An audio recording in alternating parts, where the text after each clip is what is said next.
नमस्कार दोस्तों, स्वागत है आप सभी का एक और वीडियो में दैट आयुर्वेदा गाय के चैनल पे। और मैं हूँ पुनीत अग्रवाल और आपसे कुछ साझा करना चाहता हूँ कि अब मैं एक एक छोटी सी मिनी सीरीज़ बनाऊँगा प्रोस्टेट और यूरिनरी इश्यूज़ को लेकर। और इसमें मैं जो पहला वीडियो है उसमें मैं आपको बताने जा रहा हूँ कि क्या-क्या रोज़मर्रा की दिक्कतें आती हैं जब आपको प्रोस्टेट या यूरिनरी डिसऑर्डर्स होते हैं, पेशाब की बीमारी या फिर प्रोस्टेट की बीमारी। तो आम तौर पे ये देखा गया है कि ये इश्यूज़ आपके आज की डेट में, आज के ज़माने में 40 से 70 साल के बीच में ये आम हैं और 40 साल की उम्र से शुरू हो जाते हैं कि बार-बार पेशाब आता है। रात में कई बार पेशाब करने के लिए उठना पड़ता है, पेशाब करने में कठिनाई होती है, रुक-रुक के आता है और पेशाब को शुरू करने में समय लगता है या आपको डर लगता है कि जब मैं पेशाब करूँगा तो अ, उसमें दर्द होगी। पेशाब की धार कई बार कमज़ोर होती है और आपको ऐसा इनकम्प्लीट सी फीलिंग आती है कि धार पूरी नहीं है और फुल फ्लो में नहीं आ रहा है और कहीं रुकावट है अंदर, बट वो आपको पहचान में नहीं आती है। और पेशाब करने के बाद खाली नहीं होता, आपको वॉइड की फीलिंग नहीं आती, जिसे इंग्लिश में वॉइड की फीलिंग बोलते हैं कि वॉइड फीलिंग नहीं आती है। वॉइड फीलिंग का मतलब कि जो मूत्राशय है, जो आपका ब्लैडर है, वो खाली आपको लगता है कि खाली नहीं हुआ और पेशाब करते समय रुक-रुक कर आता है या अचानक पेशाब की जल्दी से एकदम से इच्छा होने लग जाती है। बार-बार हरारत होती है, जैसे हम तो हरारत बोलते हैं, आप मुझे नहीं पता कि आप क्या बोलते हैं, बट बार-बार पेशाब आने की हरारत होती है। और पेशाब करते समय जलन तो होती है, कई बार कुछ ऐसा लगता है कि अंदर कहीं टकरा के आ रहा है और अंदर बहुत ही कुछ सेंसिटिव स्किन है या कुछ घाव हो गया है। जो मूत्र नलिका है उसमें घाव हो गया है, जो यूरिनरी ट्रैक्ट है उसमें कहीं घाव है जिसकी वजह से वो रगड़ खा के कुछ आ रहा है और उस वजह से आपको जलन हो रही है। रात की नींद में ऑब्वियसली ये तो आउटकम है कि रात की नींद में बाधा आती है, रात की नींद टूट जाती है। आपको जब प्रेशर पड़ता है तो आप उठ जाते हैं, बार-बार उठ के पेशाब जाना पड़ता है और जब आप पेशाब करने जाते हैं तो ऐसा भी हो सकता है कि आपको पेशाब तो बहुत कम क्वांटिटी में आया, बट फिर भी आपकी रात की नींद खराब हो गई। अब जब रात की नींद खराब होती है तो फिर आप दिन में ढंग से काम नहीं कर पाते और दिन में आपको सुस्ती रहती है। कभी-कभी ऐसा भी देखा गया है कि कभी-कभी पेशाब में खून आता है। अब वो क्या वो इंजरी से आ रहा है, क्या वो किसी और वजह से, क्या वो पित्त बढ़ने से आ रहा है, बट ये सिम्पटम भी देखा गया है। पेट फूला हुआ महसूस करना, क्योंकि जब जब जब आपका ब्लैडर एम्प्टी नहीं होता है और आपको एक तरह की ब्लोटिंग हो जाती है, तो उससे पेट फूला हुआ महसूस होता है। आपको लगता है कि you are not feeling light, आप लाइट फील नहीं कर रहे हो, आप वॉइड फील नहीं कर रहे हो। तो ये सब जो सिम्पटम्स हैं, ये यूरिन यूरिन की प्रॉब्लम से, पेशाब की प्रॉब्लम से और प्रोस्टेट की प्रॉब्लम से जुड़े हुए सिम्पटम्स हैं।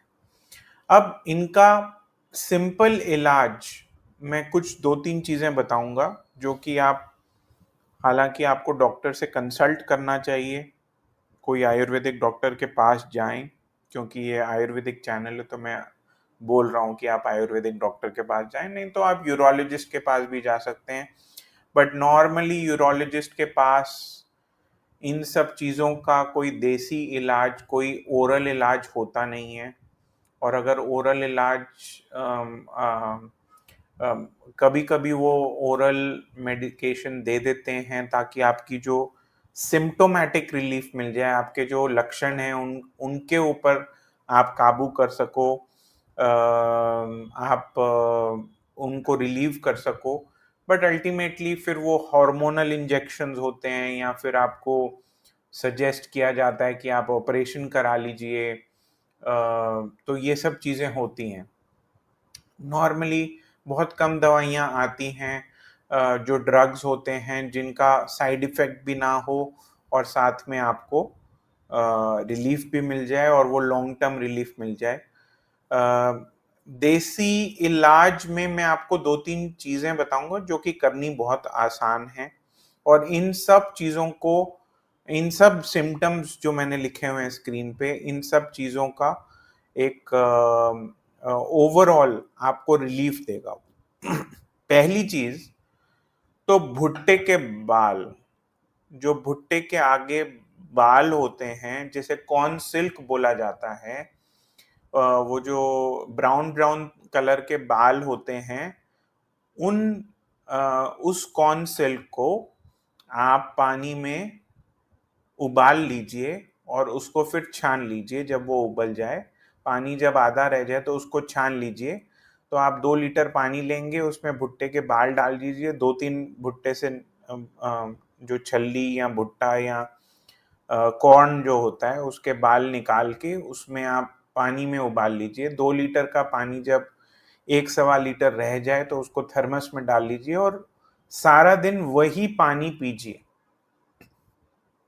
उससे क्या होगा, जो कॉर्न सिल्क में एक तो वो डायूरेटिक होता है, मतलब वो जो जो जितना भी शरीर में आपका जो पानी है, जो एक्स्ट्रा पानी है, उसको वो बाहर फेंकता है, पहली चीज। दूसरी चीज, वो वात को कम करता है। ये जो जितने भी यूरिनरी इश्यूज हैं और जो प्रोस्टेट के इश्यूज हैं स्पेशली, वो वात के प्रकोप से होते हैं या तो वात के विकृत होने से होते हैं। और जो वात दोष है उसको रिलीफ करने में ये कॉर्न सिल्क का जो वाटर है या भुट्टे के बाल का पानी, वो आपको हेल्प करता है। दूसरा कि 2 चीजें बता रहा हूं और लगभग लगभग ये 2 जो क्लासिकल फॉर्मूलाज हैं जो आयुर्वेद की किताबों में लिखे हुए हैं। और अगेन मैं आपको डिस्क्लेमर देता हूं कि भाई मैं डॉक्टर तो हूं नहीं, मैंने तो आयुर्वेद अपने अनुभव से और अपने तजुर्बे से सीखा है। 24-25 साल हो गए मुझे इस इंडस्ट्री में काम करते हुए, और डॉक्टरों से ही सीखा है। और कोई हो सकता है कि कोई डॉक्टर मेरे से एग्री ना करे, हो सकता है कि बहुत सारे डॉक्टर्स आएं और बोलें कि नहीं नहीं ऐसा नहीं होता है, ये इतना जनरलाइज नहीं कर सकते हो आप, और सबकी प्रॉब्लम अलग होती है, सबको पहले डॉक्टर के पास जाना चाहिए।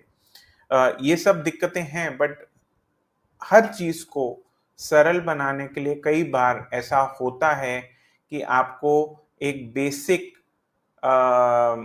कुछ चीज़ों से शुरू करना पड़ता है, कुछ रेमेडीज से शुरू करना पड़ता है।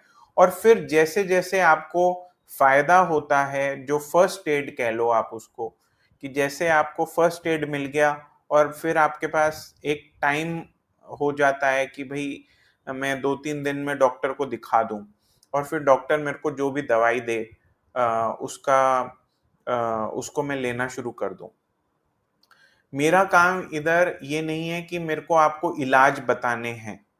मेरा काम इधर ये है कि इस पूरे मामले को हमने सरल और सहज बनाना है ताकि आपको एक ओवरव्यू मिल जाए कि ये चीज़ें करने से, ये चीज़ें ना करने से और ये चीज़ें करने से मुझे हेल्प मिलेगी। मेरी जो रोज़मर्रा की दिक्कत आती है उसमें थोड़ा-सा आराम मिल जाएगा।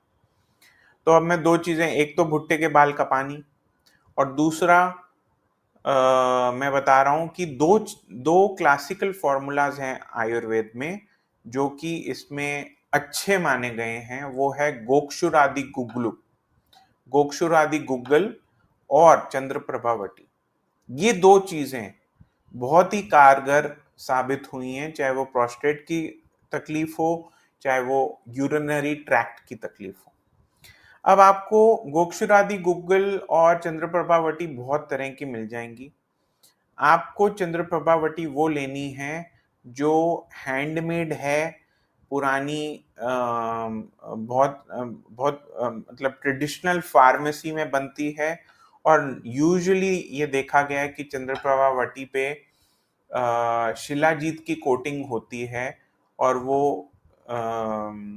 वो अच्छी होती है क्योंकि शिलाजीत का एडिशन जब हो जाता है उसमें, और जब आप वो एक एडजुवेंट साबित होता है, वो रिजुविनेटिव होता है। और क्या बोलेंगे इसको, आपको कैटलिस्ट मतलब वो हेल्प करता है आपको। चंद्रप्रभावती के साथ जब आप शिलाजीत कंबाइन करते हैं तो वो हेल्प करता है आपको तकलीफ में। तो आइडियली उस पे शिलाजीत की कोटिंग होनी चाहिए, फिल्म की कोटिंग वाली टैबलेट मत लीजिए।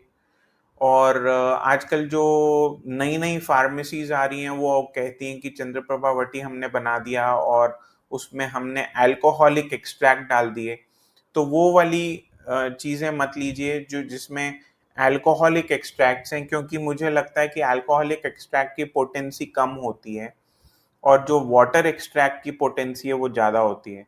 तो जो पानी से एक्सट्रैक्शन हुई है वो वाली की पोटेंसी ज़्यादा होती है, जिसे हम कषाय या क्वाथ भी बोलते हैं। तो जो क्वाथ बेस्ड चंद्रप्रभावती है उसको लेना फायदेमंद है। और गोक्षुर आदि गूगल भी गोक्षुर गोक्षुर जिसे गोखरू बोलते हैं या गोखरू दाना बोलते हैं उसको, और गूगल को, और बहुत सारी और चीजें आदि, आदि गोक्षुर आदि मीन्स गोक्षुर और एटसेट्रा, गोक्षुर और बहुत सारी चीजें प्लस गुगलू, इसका एक क्लासिकल फॉर्मूला है और ये भी हेल्प करता है। स्पेशली गोक्षुर तो डायूरेटिक भी है, वो किडनी को साफ करने में भी हेल्प करता है, प्रोस्टेट को क्लीन करने में हेल्प करता है, प्रोस्टेट की श्रिंकेज में हेल्प करता है, और प्रोस्टेट की एनलार्जमेंट को कम करता है। ये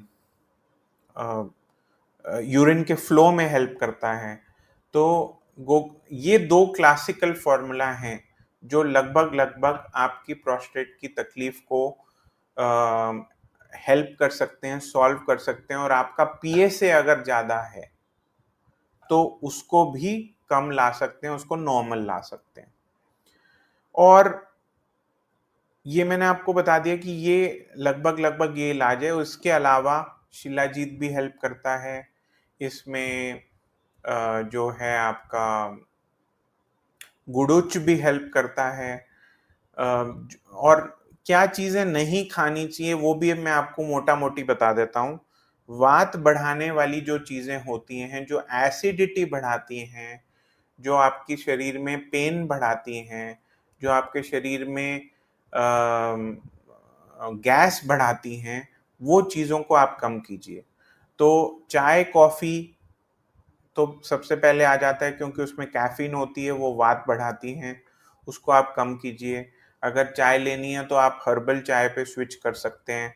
हर्बल का मतलब जिसमें चाय की पत्ती ना हो, उसमें आपने कुछ खड़े मसाले डाले हों और उसको हल्का सा उबाला हो। आप सौंफ की चाय ले सकते हैं, जीरे की चाय ले सकते हैं। मतलब जीरा उबाल के अगर वो लेंगे तो जीरे की चाय होगी, सौंफ उबाल के अगर पानी में लेंगे तो सौंफ की चाय हो गई। कॉर्न सिल्क वाली चाय तो मैंने आपको ऑलरेडी बता दी है। फेनेल की चाय ले सकते हैं, सौंफ की चाय, जीरे की चाय और धनिए बीज की चाय ले सकते हैं। तो ये चीज़ें आपको हेल्प करेंगी। बहुत ही मिर्च मसाले वाला खाना प्रोस्टेट की बीमारी को बढ़ा सकता है। क्यों? क्योंकि ऑब्वियसली एसिडिटी और स्पाइसी फूड वो हेल्प नहीं करता है, गैस होती है। और रुक्ष खाना, कोई भी रूखी चीज़ें जो आप खाते हो वो भी इन तकलीफ़ों को, पेचिश की तकलीफ़ और प्रोस्टेट की तकलीफ़ को बढ़ा सकती हैं। तो ये सब चीज़ों को आपको ध्यान रखना चाहिए। हमने भी एक फॉर्मूला बनाया निरोगम में जिसका नाम है पुरुष श्रिंक। और पुरुष श्रिंक हमने उसमें गोक्षुर का, गुगलू का, चंद्रप्रभावती का, ये 2-3 क्लासिकल फॉर्मूला, शिलाजीत ये 2-3 क्लासिकल फॉर्मूला हमने उसमें ऑलरेडी कंबाइन किए हैं इन दिस एक पर्टिकुलर प्रोपोर्शन में।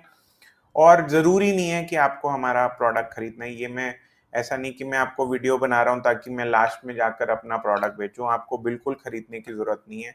अगर आप डॉक्टर के पास जाते हैं और डॉक्टर जो सलाह देता है वो आप करते हैं और आप वही सही तरीके से खाना खा रहे हैं, वात बढ़ाने वाला खाना नहीं खा रहे, तो आप और अगर आपको वैसे भी मैंने बता दिया कोकशुर गुग्गल और चंद्रप्रभा वटी, तो आप ये सब चीज़ें करते हैं तो आप सॉर्टेड हैं। आपको ज़रूरी नहीं है कि मेरी वाली दवाई लेनी है।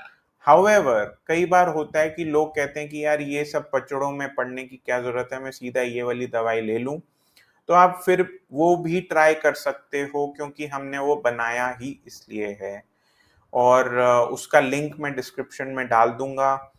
कोशिश करेंगे हम उसकी बॉटल का फ़ोटो भी इधर दिखा दें ताकि आपको समझ आ जाए कि वो दवाई कैसी दिखती है। उसका लिंक जो है वो अमेज़न पे ऑलरेडी वो अवेलेबल है दवाई, और उसको आप जाके ले सकते हो। और डॉक्टर की इसका मतलब ये नहीं कि आपने दवाई जाके ले ली और डॉक्टर से सलाह नहीं ली।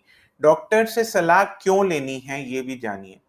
जब आप आयुर्वेदिक डॉक्टर के पास जाते हैं तो वो आपका एक पर्टिकुलर प्रकृति देखते हैं कि आप किस तरीके से किस फैब्रिक से बने हो, आपके अंदर बेसिक बिहेवियर क्या है, बेसिक दोष क्या है, और वो दोष के हिसाब से वो आपको डाइट लिख के देते हैं। डॉक्टर के पास इसलिए नहीं जाना कि आपने पर्चा लिखवा लिया कि भाई ये दवाइयाँ खानी है। वो तो एक बहुत ही छोटा पार्ट है उसका, 5-6%। बट एक्चुअली बड़ा पार्ट क्या है कि कौन सी चीज मेरे को खाने में, मैं कौन सी चीज नहीं खानी। और एक बात और बता दूं कि ये शराब पीना और धूम्रपान करना, इससे प्रोस्टेट की बीमारी बढ़ेगी ही बढ़ेगी, पेशाब की बीमारी बढ़ेगी ही बढ़ेगी, दर्द होगी ही होगी। और ये जो बुजुर्ग लोगों में जो इनकॉन्टिनेंस होती है वो भी वर्स हो जाएगी, वो भी खराब हो जाएगी, और तकलीफ बढ़ जाएगी अगर आप साथ में शराब का सेवन कर रहे हैं। तो ये सब चीज़ें ध्यान रखिए। मैं इस चीज़ पे और भी वीडियोस बनाऊंगा छोटे छोटे टॉपिक्स लेकर, ताकि आपको प्रोस्टेट का ये जो पूरा दुनिया है कि प्रोस्टेट की बीमारी क्यों हो रही है और इससे कैसे इलाज पाया जा सकता है। क्योंकि बहुत बार ऐसा होता है, अ, ये बताना बहुत ज़रूरी है। बहुत बार ऐसा होता है कि जब आप 60-70 साल की उम्र में पहुंच जाते हैं और आपको डॉक्टर बोलता है कि ऑपरेशन करवाएं। मैं तो बिल्कुल किसी को भी रिकमेंड नहीं करता कि 60-70 साल की उम्र में जाके आप ऑपरेशन करवाओ किसी तरह का भी, और अपने शरीर के साथ खेलो और आप अपनी क्वालिटी ऑफ लाइफ को सैक्रिफाइस कर दो।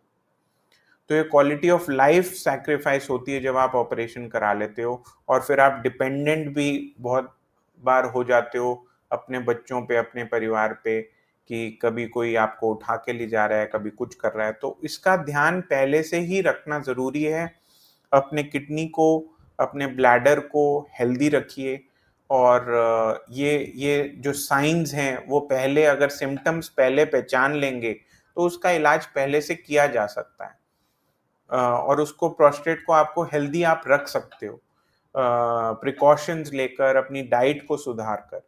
तो वहाँ उस स्टेज तक मत पहुंचिए, बट ठीक है, हो सकता है कि आपके घर परिवार में कोई हो जो उस स्टेज तक पहुंच गया है किसी वजह से, तो उसका आप इलाज कीजिए। और इलाज करने के लिए ये मैंने कुछ चीज़ें ऐसी बताई हैं जो सरल हैं, ठीक है। और सरल होने के बावजूद फिर अगर आपको फिर भी ज़रूरत पड़ती है तो आप हमारे डॉक्टर से भी कंसल्ट कर सकते हैं, मुझे कमेंट कर सकते हैं, मुझे मैसेज भेज सकते हैं, और उसमें फिर देखा जा सकता है कि क्या करना है। मेनली मुझे लगता है कि अगर डाइट को सुधार लिया जाए तो और डाइट को और कुछ एक्सरसाइज, कुछ लाइफस्टाइल में कोई चेंज लाया जाए, कुछ ऐसे आसन भी होते हैं जो प्रोस्टेट को हेल्प करते हैं। तो वो सब चीज़ें करने के साथ साथ आप 70-80% अपनी जो प्रोस्टेट एनलार्जमेंट है उसको आप रिजॉल्व कर सकते हो। उसके बावजूद भी अगर कोई बहुत ही क्रॉनिक केस है तो उसमें आयुर्वेदिक हॉस्पिटल की भी हेल्प ली जा सकती है, बट वो मैं अभी इस वीडियो के लिए तो नहीं रख रहा हूँ। आगे अगले वीडियोस में बताऊंगा कि वो कैसे किया जा सकता है। तो ये वीडियो यहीं तक रखते हैं। आप इस चैनल को सब्सक्राइब कर लीजिए, और अगर आपके परिवार में किसी को भी प्रोस्टेट की तकलीफ है या पेशाब की तकलीफ है, यूरिनरी ब्लैडर की तकलीफ है, यूरिनरी ट्रैक्ट की इन्फेक्शन है, तो उसको ये वीडियो फॉरवर्ड कीजिए ताकि उनको भी सहायता होए। और थैंक यू सो मच। अगले वीडियो में मिलते हैं। Bye bye.